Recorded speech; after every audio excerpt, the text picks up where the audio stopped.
The parents of an Oklahoma missionary couple killed in Haiti are honoring their sacrifice with a new book. I sat down with David and Elisa Lloyd to learn how this new project is hoping to inspire others the way the couple did during their short lives. Not a day goes by where David and Elisa Lloyd don't think about their son Davy and his wife Natalie. Married in 2022, the young couple started serving in the mission field of Haiti shortly after. I always told Davy, do not come back to Haiti unless you really feel like that's what you're supposed to do. Don't come back because you feel sorry for us and you want to give us a break. Don't come back because you feel sorry for the people. Come back because you know that that's what God wants you to do with your life. Growing closer to the people there, it was a calling, a life of service, and then the ultimate sacrifice. As these messages in May of 2024 unfolded, they showcased the horrors of their last day, ambushed by a gang, and then a shooting that took their lives and Jude's, a longtime friend in the mission field.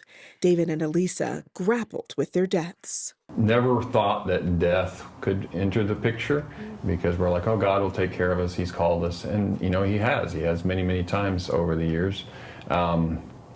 So that's kind of have to been a reset for us to readjust our thinking that is part of counting the cost, that when you do surrender your life to the will of God, that there could be death involved or sickness or pain.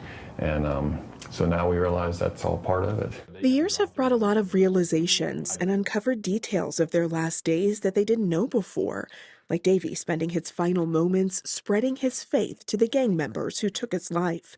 His father told me Davy never wavered. So excited. He loved Jesus. He was excited about heaven, and he realized how awful hell would be, and he just continued to preach that to his dying breath. I realized life is very short, but eternity is a long time.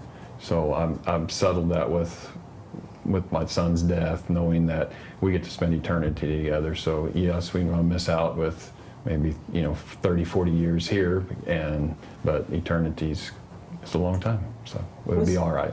The book, Strong to the End, is set to be an example, a challenge, and an encouragement for the world.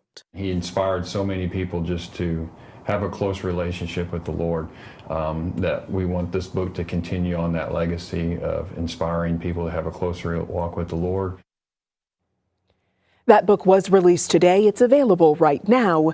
The proceeds will help build the Davy and Natalie Academic Center. It's at the Ozark Bible Institute, where the couple went to college.